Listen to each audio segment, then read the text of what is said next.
Yo, we are back yet with another Warhammer video, fantasy again. I hope I understood the hint from the last video correctly in the comment section, and yeah, we are gonna be learning about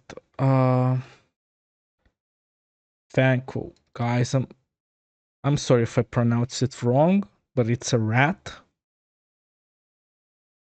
I find them cool. If I remember correctly, the guys who have nukes. So yeah, I'm interested to know more about maybe them and him. A lot of characters in it. Shocking, I know. Also surely Also, grab your drinks, guys.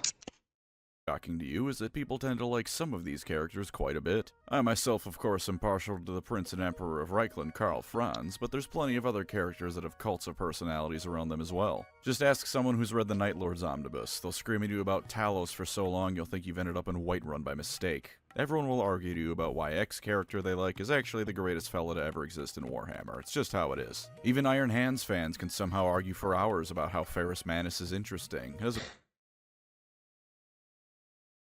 matter how prominent a character actually is in these settings, they all have their rabid fans. But one stands above all of them. There can only be one character in Warhammer that is truly the greatest of them all, and in this case, that title does not go to an Ultramarine. For this character, we must delve deeper. We have to enter into the layers of Skavendom to find it. For where else can we find the greatest character if not in the greatest faction? From wizards of boundless power to warriors of unparalleled might to even Gotrek and Felix themselves, the mightiest duo to ever grace Warhammer, Hell all have yeah. been equally unable to rid the world of our true hero. The one, the only, Grey Seer Thanquol. In Thanquol. him you will find true bravery, courage, endless magical might strength, and only the finest of tactical strategic minds to ever be seen in the universe. Today, we talk about not just a silly rat man, but the silly rat man.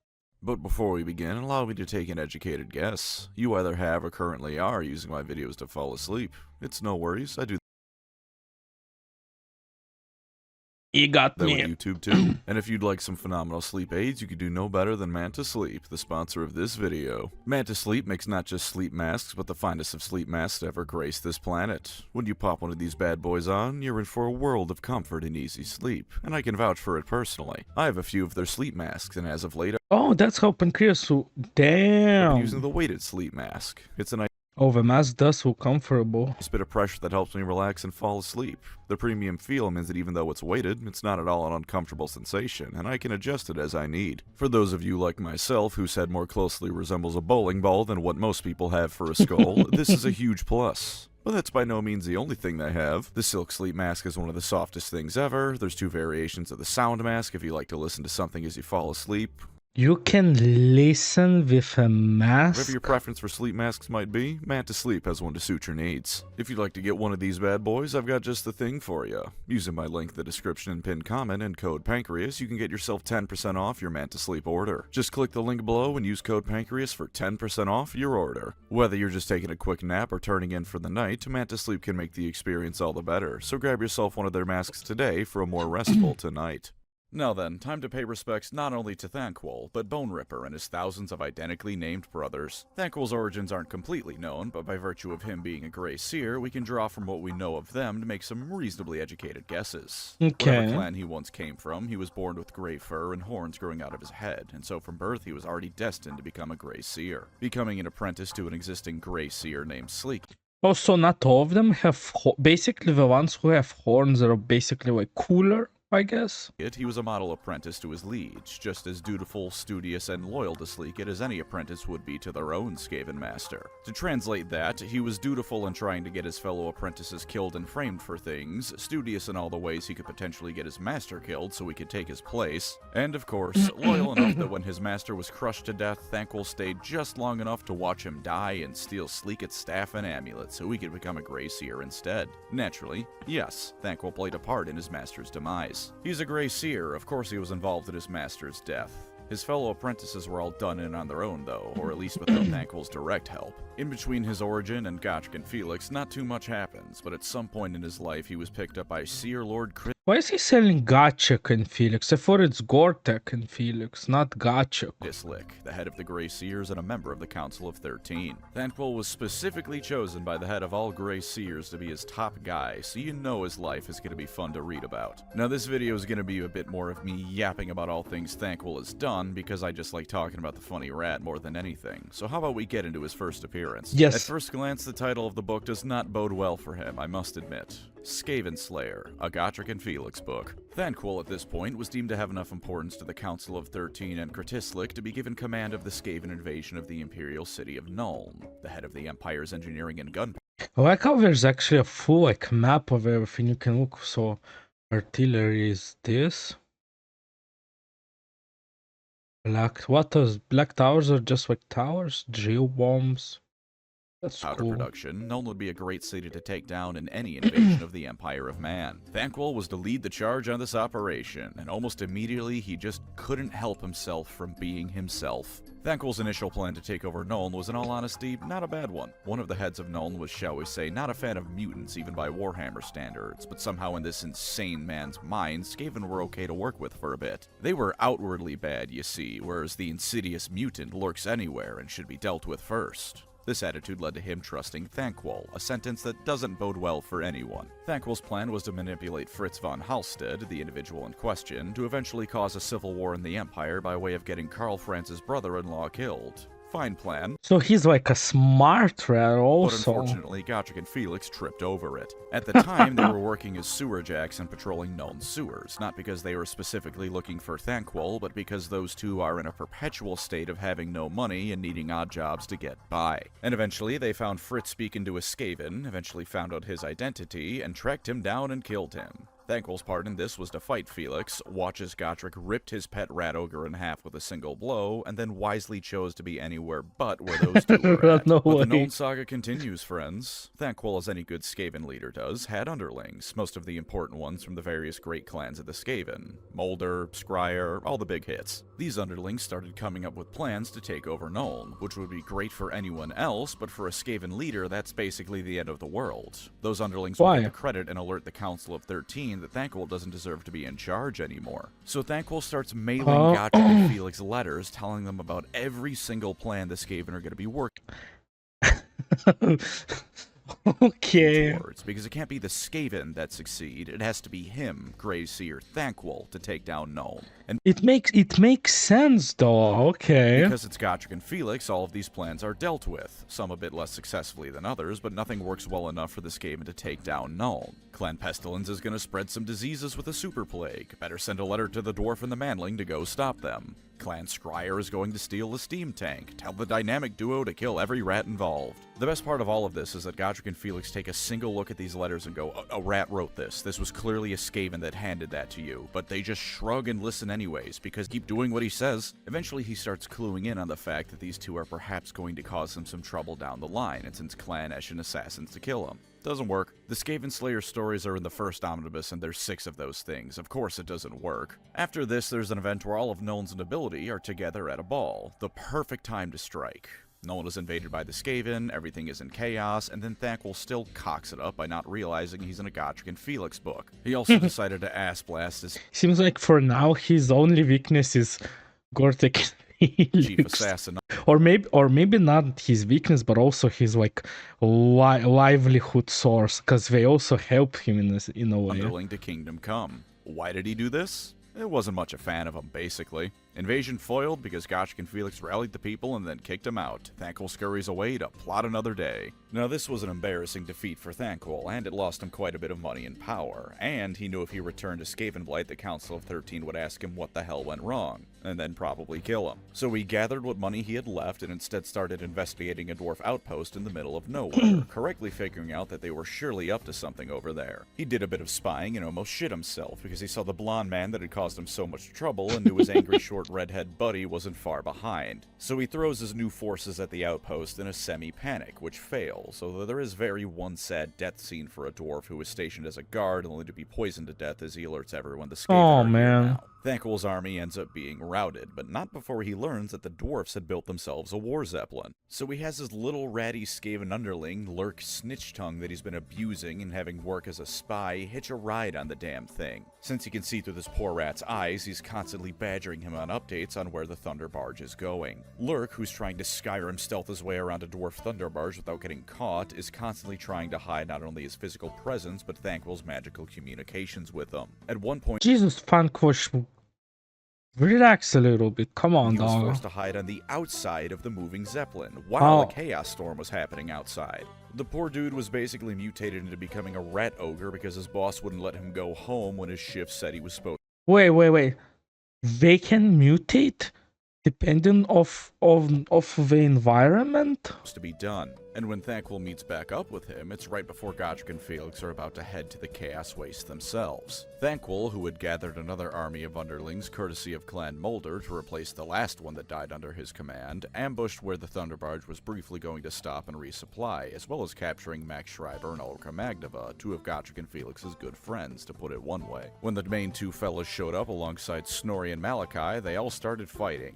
Thanquol is himself, so of course Max and Ulrika were freed, and then Max and Thanquol started magically wrestling over the airship. And while I haven't really focused much on it, I need you to understand that Thanquol is an absurdly powerful wizard when he's at the top of his game. Especially after he's chowed down on Warpstone, he can blast damn near anyone out of his way, even if he might need a bit of Do these stones help improve magic abilities or? a breather afterward. So were it not for Lurk suddenly surprising him and Snorri and Gotrek approaching him to disrupt his focus, he probably would have ripped the finest piece of dwarf engineering out of the sky. Even when Max joined the fight, the human wizard noted that Thanquol was absurdly powerful and he needed all of his focus to win. Eventually, though, Thanquol was beaten, and he fled this encounter with a teleporting spell after he realized that Gotrek was about 10 feet from him with murder in his eyes. Thanquol reappeared back in reality alone some distance away and realized that once again every one of his underlings, and for that matter all of his money, was gone, and he had no idea how to get back to Skavenblight. Lurk showed up, which wasn't really good news for Thanquol, because he was about as happy as anyone could be towards the person who made them sit outside in a rainstorm from hell. But Thanquol threatens to blast him with magic, so instead of fighting, they wander around, discover that a massive chaos horde is invading from the north because it's Warhammer and that just happens sometimes, and they end up in Clan Mulder territory. Lurk proceeds to go and start a revolution in Hell Pit by claiming he's the Horned Rat's son or some shit, while Thanquol gets thrown in jail because one of his underlings from Nuln survived and wasn't terribly happy with him. Thanquol's trying to desperately explain that chaos is coming, everyone, and the dude he's talking to is just like, yes, how very intriguing. Have you considered we don't care and I hate you? But Thanquol is Thanquol, and every god in the universe is smiling down on him because he's the funny little rat guy, so of course he has a free ticket out of this problem too. Because Thanquol has a direct magical connection to Lurk that lets him know where he is and what he's doing, Lurk's slave revolt is completely halted, and Thanquol has once again gotten himself back into a stable-ish position. Thanquol is then given command of another army, and for once this actually goes well. While Gotrek and Felix were defending the city of Prague, Thanquol was just kind of randomly appearing throughout the book. Towards the end, he fights part of the same horde Gotrek and Felix were, and in his own words, despite not even outnumbering the enemy because there were only 4 Skaven for every 1 Chaos Warrior, victory was achieved. And props to him because, yeah, he just won the fight. There wasn't much going on with it. It was a side story in the main Gotrek and Felix book that amounted to a bunch of rats jumping Chaos Warriors who thought they were going to go fight someone else. But hey, a win is a win, and Thanquol is ready to enjoy some rewards for a resounding Skaven victory. And what did he get? Before I move on to his own books, at one point in the Gotrek and Felix books, Thanquol is using a far squeaker, basically Skaven Skype. Damn, they're so advanced. It blew up in his face. This was an assassination attempt. This was also the singular time something went wrong in Thanquol's life that he didn't blame on sabotage by other people. It's peak. This rat is peak. We've reached the pinnacle of fictional characters right here. Grey Seer. So anyways, we cut to the events of his own books, and immediately he is being kidnapped by other Skaven. And the best part of this is, the book doesn't begin with him even conscious. He is dreaming of himself achieving ultimate power, only to be thwarted by Gotrek and Felix. Those two are literally in his nightmares. He spent such a massive amount of time thinking about that, even this relatively early into their story and his own. When he wakes up, he's tied to a pole being carried by other rats, and immediately, and I mean immediately, he starts blaming other people for his predicament. Sabotage by by his underlings, incompetence by his underlings, the hated Gotrek and Felix things that keep ruining his plans. Nothing is ever his fault, of course.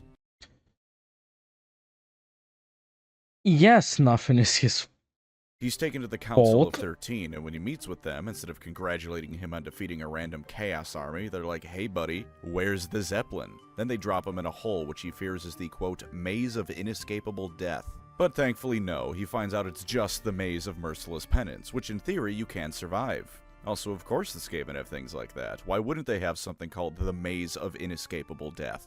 How did they even came up with the idea of those mazes? Since he made it through the maze, Thanquol's restored to something resembling a position of power and is told to go snoop around under Altdorf, the Skaven undercity that's of course under Altdorf. The council doesn't think those Skaven under This is like what, the Last Supper? Altdorf and under Altdorf are quite as loyal as they should be. Plus, there's an artifact of incredible power that's recently been uncovered there, and the Council of 13 wants it. So he goes to under Altdorf, but not before he gets some chances to be himself for a bit, aka an asshole. For example, the Skaven have a single crop they grow called black corn. They grow! They are farmers! It's corn that tastes like rat shit, but by virtue of being food that isn't the corpse of another Skaven, having some is a sign of wealth. Thanquol is a picky eater, so he tosses some away to show how wealthy he is and to have other Skaven be jealous of him. On the ship that'll take him to under Altdorf, he also kicks the Skaven boat captain in the face, who then starts beating his underlings and telling them to do better jobs, and the entire exchange ends with the crew of the ship Thanquol is on randomly whipping slaves because they feel slighted. Skaven society truly is a marvel of social engineering. As the book goes, I mean, listen, I didn't expect them even to grow something. That's kind of dope. I always thought they're like, in a sense, I always thought of them like maybe like smart as orcs, but fast and agile as Tyranids. Does that make sense? But they're like different. I like it. Thanquol finds more information about the artifact he's after, called the Wormstone, because it makes weird worm things that aren't even technically alive. If a human touches it, they become violently ill until they dissolve into sludge. So what would happen if, for example, undead would touch it or be like around it? Probably nothing then. If a Skaven touches it, there is no ill period. They just die and make more worms. Now's a good time to mention something about Thanquol and his books. They're horror stories. For pretty much everyone that isn't a Skaven, Thanquol's books are an unrelenting march of terror as people wonder what is happening, how to stop it, realizing there's a dastardly Skaven ploy, or that the Skaven are even real in some cases. Then we cut back to our rat, and it's right back to the eternal circus that is Thanquol's life. It's hard to put into words how utterly horrifying it is to be in one of his books if you aren't Thanquol. And the main antagonist of Seer, because calling anyone but Thanquol the bad guy is woefully incorrect, proves this in many ways. There exists a shadow wizard in Altdorf known as Jeremiah Scrivener. He's a secretive protector of Altdorf, with a vast range of contacts and underlings from all walks of life, be they criminal, city watchmen, and even some dwarfs. The dude's so intimidating that it's like a ghost when he walks in a room. People he's near— Dude, he's a wizard. At first I thought he has this like a cool staff with a crow. He also has a sword, bruh. Can't see him if he doesn't expressly allow them to. They only feel a dark and foreboding presence. He makes the room he enters grow chill, ice starts creeping up on the mirrors, and of course as a shadow wizard he can manipulate shadows as he likes. The dude is so powerful that he semi-regularly astral projects to talk to Slann. He knows his stuff. And aside from being terrifying to the human characters of Seer, the few times he's relatively open about what threats they face, he's talking about a threat that can completely destroy Altdorf. This unending tide of vermin beneath the city, led by a mastermind rat, hatching a plot that can destroy all of it. And worst of all, he's right, because the Skaven eventually decide to use the Wormstone to poison all of Altdorf's water supply in the most horrific way possible. The entire book for the human characters is an absolute nightmare, and as the human characters find various people afflicted by the Wormstone's plague, as well as encounter the Skaven, you can see just why people are utterly terrified of the Ratmen. Then we cut back to Thanquol, and it's just a sequence of him being an asshole, or a traitor, or both. He meets the ruler of under Altdorf, who reveals he wants to become ruler of all Skavendom, whereupon Thanquol decides this treacherous act must be stopped. It should be Thanquol who uses the Wormstone to become powerful in the eyes of the Council of 13. So he would become the main Skaven guy, boss, god. And take it over himself. And yeah. He a line of Warpstone because the man's heavily addicted to it. He does Warp Snuff sometimes too, which I'm pretty sure is just crack. I know Warpstone is already pretty similar to Coke, but Warp Snuff is like that, but it doesn't boost your powers. Grey Seer is probably my least favorite of the 3 books, so I won't spend too much time on it, but please do not take that to mean it's any lesser of a read. That'd be like saying out of these 3 gold bars, this one's the smallest, so it's completely worthless. As the book progresses, Thanquol makes about 50 different alliances through begging, lying, promising to backstab someone else, and then actually backstabbing someone else before repeating. There is also, at one point, another Bone Ripper involved. This one has 3 arms and is supposedly the largest one yet. It dies, because of course it does. It does basically kill this monstrous clan pestilence diseased rat creature thing before it can get Thanquol though, which Thanquol does appreciate. In fact, the only things I think he ever has any semblance of positive, genuine emotions towards are his various rat ogres that he always immediately names Bone Ripper. Doesn't stop him from hitting them or berating them, of I course. mean, listen, Bone Reaper sounds cool as fuck. It just means that when they do something nice, he might actually seem appreciative. Eventually, we come to a climactic battle where Thanquol is fighting his rival Skaven, who is incidentally Lord Skrulk, but even this early on, anyone who isn't Thanquol is completely tertiary to Thanquol and Thanquol's plans, respectively. All the Skaven involved are also fighting Jeremiah Scrivener and his ragtag army. Thanquol had dueled with him on several occasions throughout the book, and the entire time it was from the Shadowmancer's perspective. He's watching this rat counter almost every trick he has, where even though he mostly has the upper hand, the Grey Seer is clearly a dangerous foe. Then we cut back to Thanquol, and it's back to being a comedy. He's chewing on Warpstone both for the power and the comfort throughout the fight, and also whenever he's on Warpstone, as an aside, he briefly becomes even more of a megalomaniac before he reins himself in a bit. This manifests throughout the entire series, and in this case it leads to him promising to kill Scrivener, Skrulk, all of Under Altdorf, all of Altdorf. If Thanquol is railing a line, he's ready to fight the entire planet. In this book, he's also the Skaven version of Batman, because he bought a bunch of good luck charms, magic scrolls, and magical amulets that maybe half of which are actually magical and he didn't just get scammed. He loses the final fight of the book, but he whips out a teleportation scroll and just dips. And the way the book ends truly, oh good lord is it funny. Thanquol teleports out with barely a clue where he is, and he's surrounded by cats for some reason. Obviously, not doing great after everything that had just happened. But just then, some fat old lady comes in, sees him, and faints in terror. And I swear to you, I'm not just being mean when I say that. Thanquol calls her one of the plumpest examples of humans he's ever seen. The final sentences of the book are him trying to come up with a lie for the Council of 13 as to why he couldn't retrieve the Wormstone, and him praising the Horned Rat for gifting him such a bountiful meal in the form of that soon-to-be very dead old lady. Some fantasy books end with the hero rescuing the princess and saving the day. Others end with the promise of hope on the horizon, even if much work needs to be done to reach it. Warhammer fantasy books end with a rat man eating a fat lady after he does drugs. Best series by far. Listen, I expected something. I did not expect him to not fat lady. So Thanquol's doing a bit better now after that book. Sorry, not fat, plump. Not by too much, but he is doing better. Manages to avoid being executed by the Lords of Decay too, even if Clan Eshin's lords clearly had plans for him. He decides to take himself on a walk through Skavenblight and even buys himself another Bone Ripper. All in all, he's doing pretty good. Then a bunch of garbage Skaven assassins try to kill him. The real competent one tries to whatever, they kill each other for fun.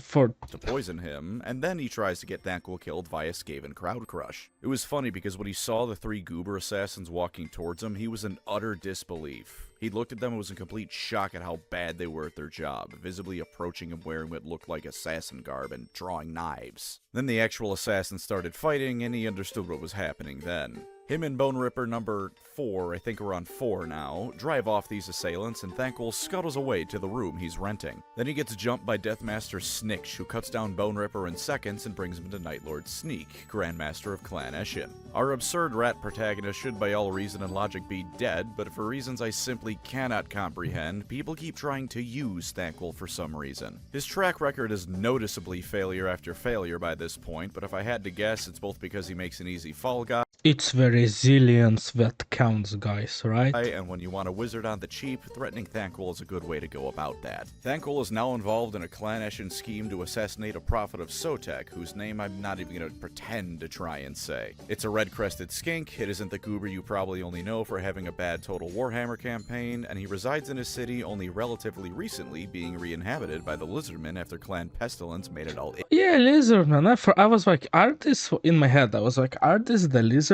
But he looks like a shark.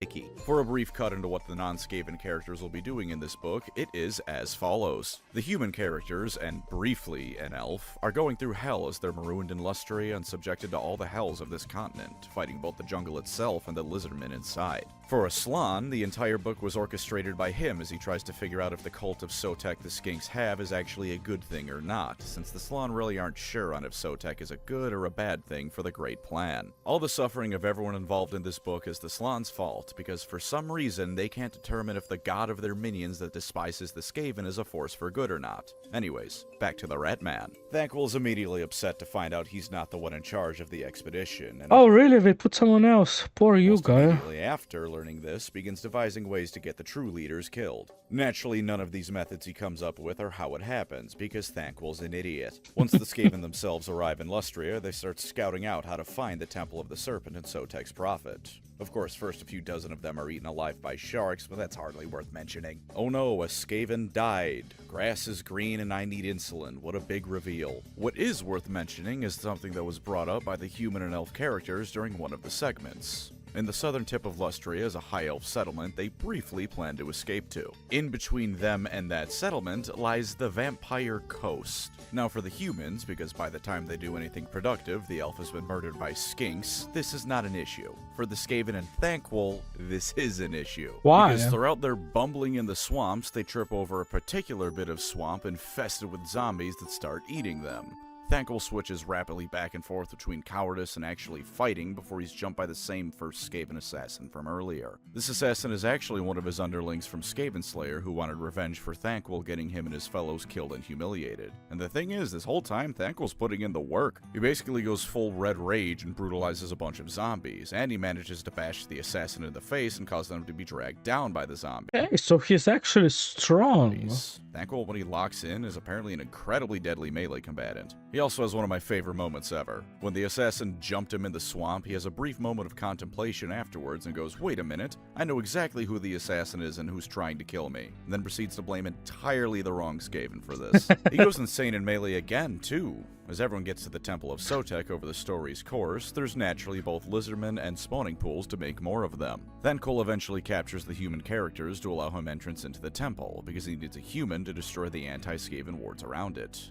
They get in and discover that there's a massive, sacred snake at the center of the temple. Thanquol ends up being vaguely involved in getting the other Skaven killed, because while as Skaven they can plan backstabs with the best of them, Thanquol might as well have the divine protection from the horned rat, and no one can really hurt him. Eventually it comes down to Thanquol and one of the humans who had been forced into the temple by Thanquol. He saw the human surrounded by lizardmen, realized he was going to be next if the human died, and went utterly ballistic. He slaughtered dozens of skinks in melee combat while Bone Ripper was fighting a Croxagore. There's a new Bone Ripper, by the way. Yeah, I was like, oh, a new Bone Reaper, how convenient. It was a rat ogre one of the previous leaders owned until Thanquol decided it was his now. There was a lot of threatening and blackmail involved. I wouldn't worry about the specifics of how he acquired this one. It's not long for the world. Once that was dealt with, Thanquol and the human began searching for another human, because Thanquol knew he needed the first human as insurance, and so did the human in question. They eventually find said captured human, and Thanquol immediately makes a break for it. The human he was with shoots the Prophet of Sotek because the skink was about to do that Indiana Jones rip your heart out of your chest move on his kind of girlfriend, and Thanquol just booked it. The human he was traveling with and his kind of girlfriend go do their own thing. Does not end well, spoiler alert, but Thanquol and Bone Ripper,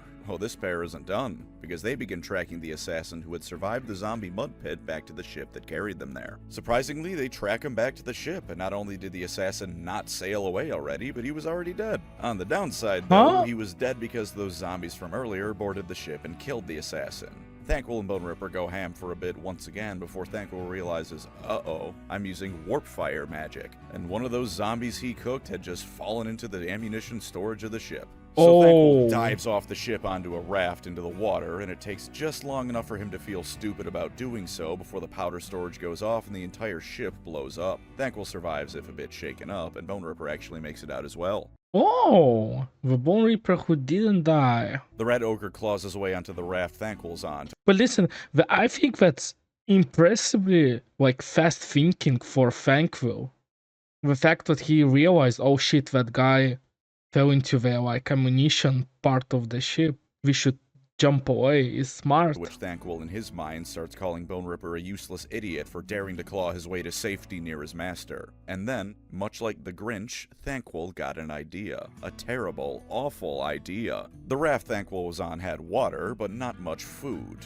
Bone Ripper number whatever we're on was basically dead and already at least a little bit cooked. So the last we see of Thanquol's point of view in this book is him once again thanking the Horned Rat for providing him food as he proceeds to begin getting ready to eat his pet. This is now the second book in a row where Thanquol's finished it by eating a living creature. The rest of this book is full of amazing little moments too. Like I mentioned earlier, Thanquol didn't buy or was gifted this Bone Ripper like he normally was. It was initially a bodyguard for one of the other Skaven leaders of the expedition. Thanquol spends a lot of time up to a certain point complaining that a real Skaven wizard doesn't need something as pathetic as a rat ogre bodyguard to be safe and look tough. But then the singular moment he gets to be in charge, he immediately commandeers the rat ogre and renames it Bone Ripper. This kind of thing is constant too. He will regularly lambast other people for things he says are wrong and he dislikes, but the nanosecond things go in his favor, everything he complains about is suddenly perfectly valid. The concept of shame has never entered Thanquol's mind, and I'm glad. I don't want him to ever feel shame. If he felt shame, I'm pretty sure he'd melt. The pinnacle, though, isn't from Thanquol's point of view. It's from the Slann who started this mess. At least some Slann view the world as mathematical equations. Magic, the people living in it, all part of one big mathematical equations of the old ones. This Slann in particular calls the various humans and rats low-variation fractals. They can change things and be a bit random. That's so mean of him. But you can figure them out for the most part pretty easily.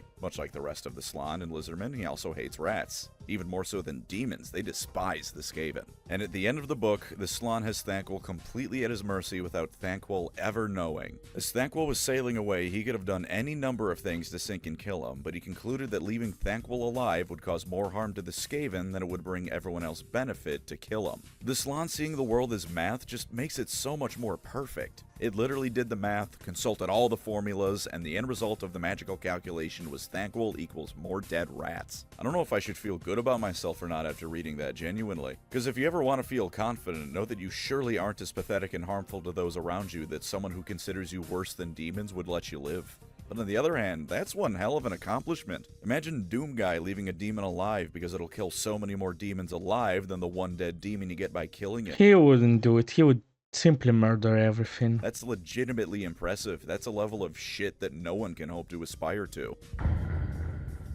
Thanquol's doom. So Thanquol's doom is already off to a good start because it begins with the Slann from before talking to the Shadowmancer from the first book about how Thanquol is going to be a huge problem for a dwarf hold the wizard has an agent in. On the end of the dwarfs of this book is a mad dash to stop the Skaven invasion of the hold. A rather radical dwarf who's a pretty chill dude with respect for progress and tradition invents automatic machine gun turrets because we're going full steampunk this book, and it's overall good stuff, but we aren't here for them. We're here for the clown, and by God is Thanquol on form from the get-go. It begins with him washing ashore into a real shithole of a settlement even by Skaven standards, but one under the thrall of a greater... What would be shit standards but Skaven's? Like, what would be like?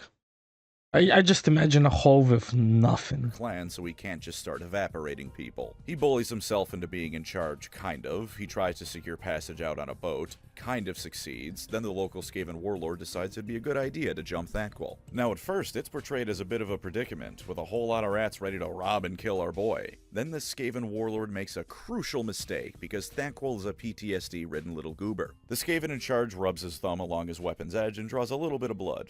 It's a nothing action. It's at most a little idle tick the Skaven warlord apparently has. Unfortunately, another character who does the same thing before a fight is, of course, Gotrek and Thanquol very well remembers it, so he freaks out and evaporates the dude on the spot with magic. Some dwarf slaves break free, Thanquol starts braining people with his staff, the slaves start killing Skaven, Thanquol commandeers his new boat and heads to Skaven Blight. Now, have you ever read, like, poorly written fan fiction or something where the author's self-insert character meets all the established ones and everyone loves them because of Mary? I never, but I've heard, like, you know, some other people read them out loud. Stuff. Well, Thanquol is kind of like the inverse of that. He meets plenty of big-name Skaven characters. He's been around the block. He met Lord Skrulk in his first book, who tried to kill him. He met Deathmaster Snikch, who very easily could have killed him and only didn't do so because Clan Eshin could use him for their goals. And shortly into Thanquol's doom, we start meeting more characters.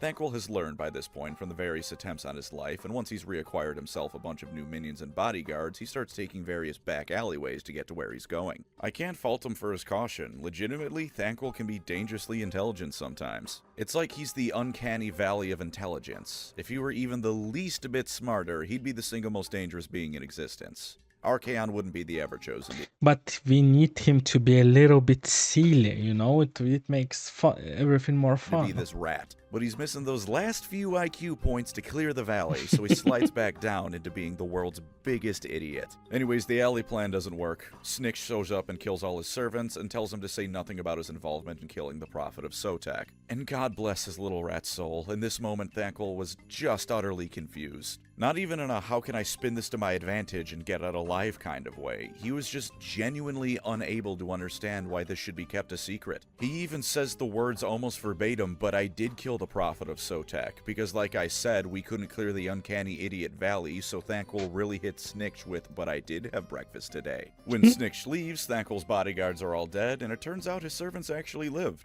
They just stole all his belongings during the fighting and dipped, and then he gets kidnapped again. Back to the Council of 13, back to being used by them for their own purposes. He was already being strong-armed by some other Skaven into assisting them assault the dwarf hold I'd mentioned earlier, and now the Council of 13 is telling him to keep doing that, but for their own schemes. And then, the party gets ambushed during— They have fucking snipers, bro! What the fuck?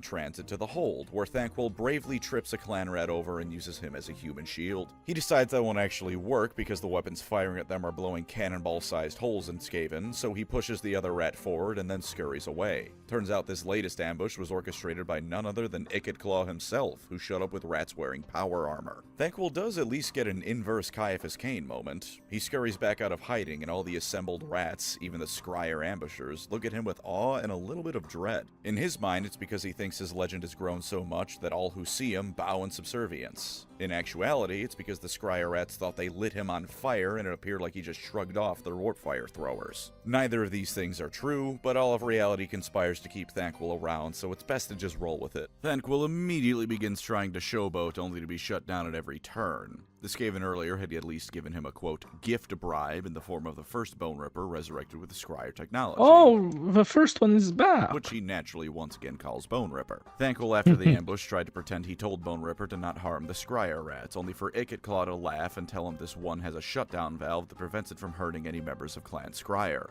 Thanquol then proceeds to look increasingly stupid as he keeps trying to see what Claw had hidden under a tarp. Turns out this was the beginning of a Doom Sphere, aka a Skaven nuke. It didn't work due to dwarf sabotage, but Claw nearly blew up the entirety of both Skavendom and the dwarf holds for no other reason than he wanted to prove he could build the biggest bomb ever. To those of you who are about to say that's a very 40k orky thing to do, no, it is not. Orcs are very Skaven-y sometimes, is what that is. See, that's what I said earlier. Now, I'm going to jump to the end here for the most part, because as much as Thanquol is great in all of this book, it's more of what I've been talking about. But the ending is truly Thanquol at his best. Over the course of the book, a mummified paw of a terrible Skaven lord was found that could boost one's magical power, connection to the horned rat, and even summon a vermin lord. Thanquol, of course, gets his paws on this paw, and eventually it's used to summon a vermin lord into the mortal world.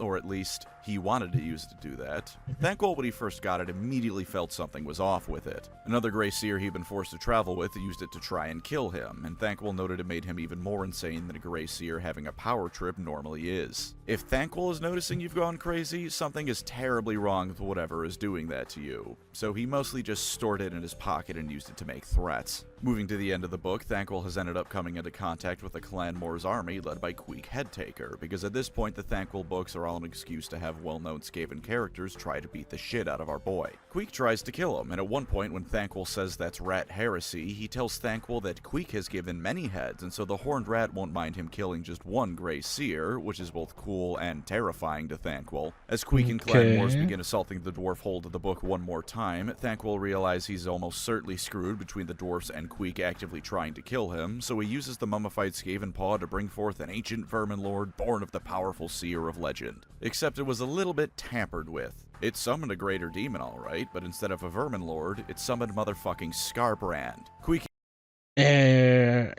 Oh. Immediately runs away and gains an even greater hatred of Grey Seers than he already had, and Skarbrand just starts axing people left and right. The dwarfs and remaining Skaven go insane until the main dwarf character of the book can drop a statue of Alaya on Skarbrand's head, and even then Skarbrand still has time before his total banishment to basically tell Thanquol to give him a call whenever he wants. Skarbrand gave Thanquol a murderous booty call to reiterate that sentence. The book ends with Thanquol skittering away once again, offering prayers to both the Horned Rat and Khorne himself just to cover all his bases. But not before he blasted the dwarf who killed Skarbrand with magic to make himself feel better about the entire mess. And hey, on the bright side for something in these books, the rebuilt Bone Ripper lived. And since it was yeah. Oh, the yeah. reanimated corpse of the first one ever, technically this removes one dead Bone Ripper from the tally. Progress. Thanquol goes swimming the end times.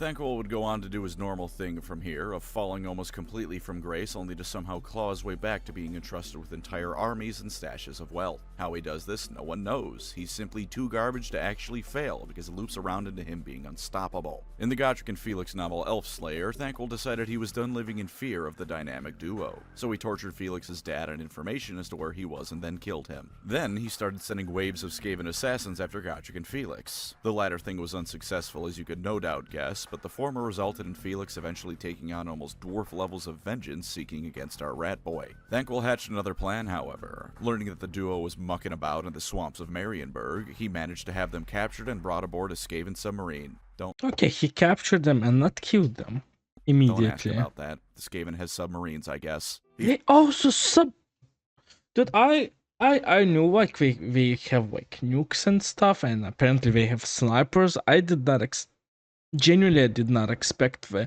Skaven to like be so advanced. I thought like advancement stuff is more for like dwarfs. Finally has our heroes and humans tied up, and does he revel in it? He starts bragging about all the torture he's going to inflict on them, how he's going to make them suffer as they made him suffer, 20 years of indignation at their hands and their hands alone. To Thanquol, this duel was ultimately responsible for every single thing that went wrong in his life, be that directly or as a result of them foiling prior plans of his. And right as he's really getting into it, Felix asks Thanquol who he is. And in that moment, you could hear the world come to a halt. You could hear the singular gear in Thanquol's brain screech to a stop as he tried to process what's going on. It was as if he couldn't decide if he heard Felix correctly, or if all the warpstone and warp snuff he'd taken over the years was finally taking its toll on his health. And then Felix double-checked with Gotrek to see if the dwarf knew who Thanquol was, only for Gotrek to respond with, "They all look the same to me, manling." And in that moment, Thanquol broke. Not for long, because that's so mean of Felix and Gotrek.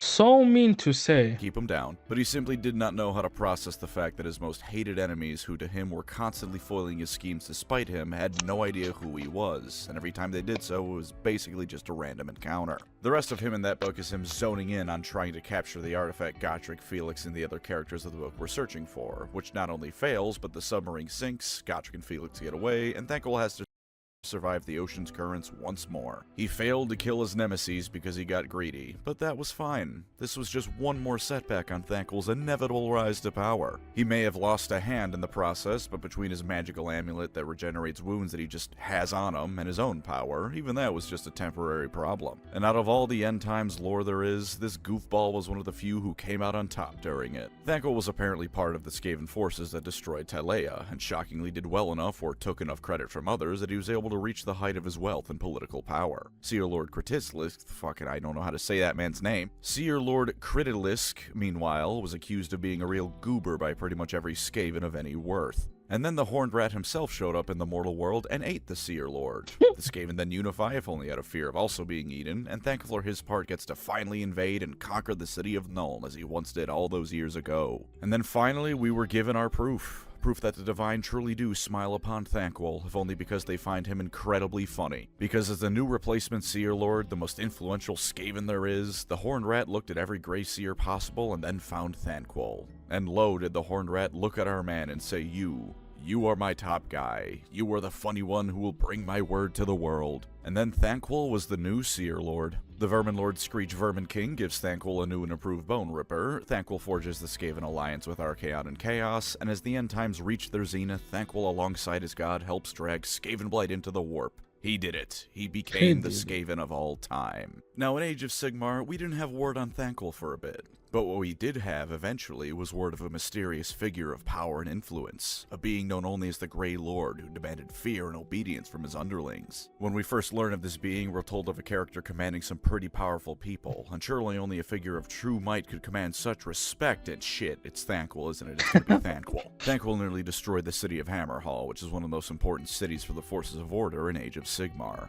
It seems he's finally become the feared and renowned Skaven leader he was always meant to be here. But the flip side of Thanquol being blessed to never die is that he's cursed to never actually win in the end, because just So he never dies, but he never succeeds. Damn. as he made it to AOS, so too did none other than Gotrek himself. No Felix, but the dwarf has come back with a vengeance, and now he sees Thanquol as a proper enemy. Thanquol has the freakout to end all freakouts as he learns Gotrek survives, and an uncountable number of years worth of PTSD crashes onto him all at once, and orders the dwarf to be killed immediately. The two clash in the book Blood of the Old World over a realm gate that leads to Warhammer Fantasy, and while Gotrek gets a tearful goodbye with Felix through the rubble and the portal, Thanquol does what he does best and runs the hell away. Now he plots and schemes anew, waiting to once again try and achieve total dominance over all there is. I have to give props to him because he never seems to be down.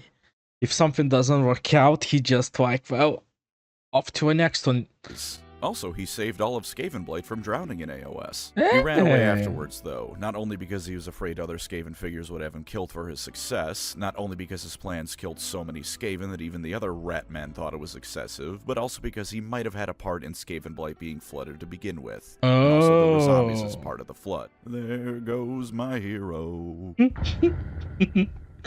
Do or don't, Thanquol. For lore positives of Thanquol, all of them. He is the Skaven. If you like Skaven, you should like Thanquol. There's nothing else to be said here. If you as a Skaven player somehow don't like Thanquol, you need to forfeit your Skaven army immediately. Horned Rat casts 10,000 curses of brain explode upon you. But beyond that, if you want an army that will always destroy the enemy, you want Thanquol leading your army. Let's say you somehow play the worst game of Warhammer ever conceived. You don't destroy a single enemy model and get tabled turn 3. Doesn't matter. The aftermath of your tabletop match's lore will be something Thanquol had planned going horribly wrong in a way that causes all of his enemies to simultaneously So basically, if you lose on tabletop, you can say it's war accurate.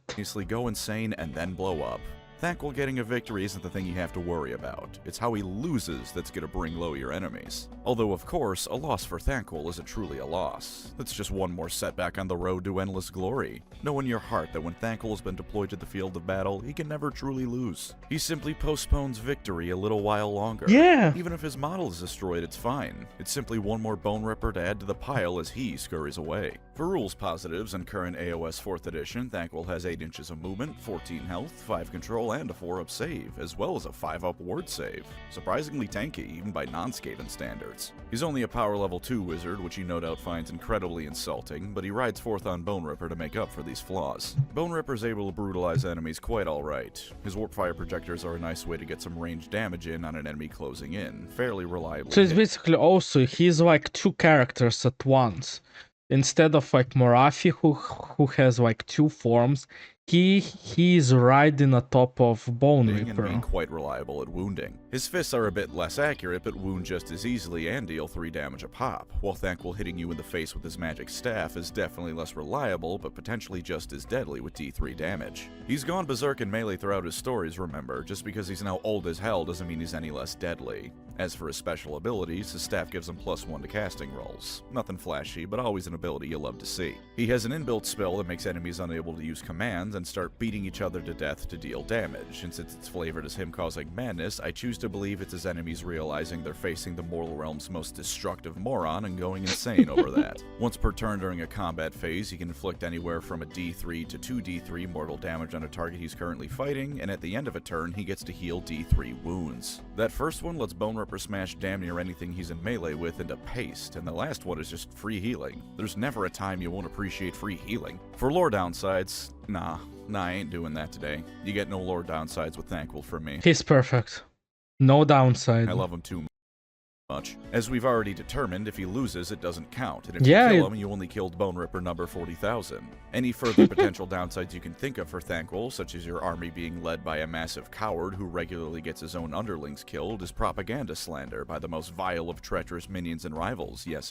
As for tabletop downsides, he is definitely a bit pricey at 360 points. You get a wizard who can kick ass in melee and regenerate for the cost, so I'd say you're definitely getting your money's worth, but just beware that if he goes down, nearly a quarter of a 2k point army is going with him. This next one, meanwhile, is more of a piece of advice than a downside, but I wouldn't recommend charging him headfirst into the center of your enemy's army just because he can kick ass. A D3 of healing and a decent save only counts for so much when everyone looks at him and begins beating his ass. On a semi-related note, as a big old monster unit, he can also be vulnerable to being tar-pitted, so try and make sure he doesn't spend the entire match failing to finish off a bunch of goblins or something like that. You'll feel very silly after that happens. He loses attacks as he takes wounds as well, but that's pretty standard for monstrous units in Warhammer. Just something to be aware of. And that was Grey Seer Thanquol. Amongst the Skaven, none shine brighter than he, because for miles around, the world can see his screw-up shining as bright as a star. Thank you as always, my wonderful channel members. You are the Bone Ripper to my Thanquol, providing me invaluable support no matter how much I hit you in the face with a stick. If you'd like to support the channel, feel free to subscribe or become a member. Either way, thank you for watching, and take care out there.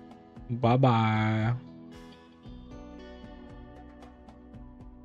Any meme? In the end? Has he changed? Vibing to the music. Damn, that's a lot of people. No, there's no meme. I was so ready.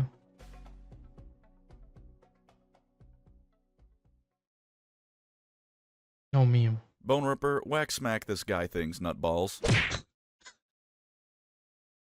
Okay, crazy video. As always, guys. Original video is pinned in the description. Please leave original video a like. And also thank you for watching my reaction. Even though, guys, how to say, I think Pancreas no work English is like, I say is like C2, because I think he is English. And like, for me personally, it's a bit, how to say, it's a bit overwhelming, so there's probably a lot of stuff what I missed, so I'm very sorry for that. But I hope you also, what you guys don't know, every time I also edit, I basically listen to the video again, and I actually managed to catch half more things of stuff that I usually miss in the videos. Crazy character. I'll say this. I had time to think, and you know, we guys watched a few already, the characters. I would have to say honestly, to me, Sigmar is like still the best. Then it actually shifted. It's no longer Nagash. I had time to think. It switched to Gotrek and Felix. Then would be Nagash. And then would be Morathi. And now I think Vanquish pushes her even further, because he's cool as fuck. I like the fact that every time he tries to do something, Gotrek and Felix basically ruin his plan. And he thinks so much of them, he dreams about them, and they don't even know who he is. I think that's funny. Also, if you've sat for the Bone Reaper guys, that basically die. But I guess one of them got reborn, so props to the first one. He's cool. Basically, crazy guy, a lot of war. Again, guys, you can always clarify in the comments if I miss something. And yeah, I'll try to read them. And if you guys have more requests, please leave them down in the comments.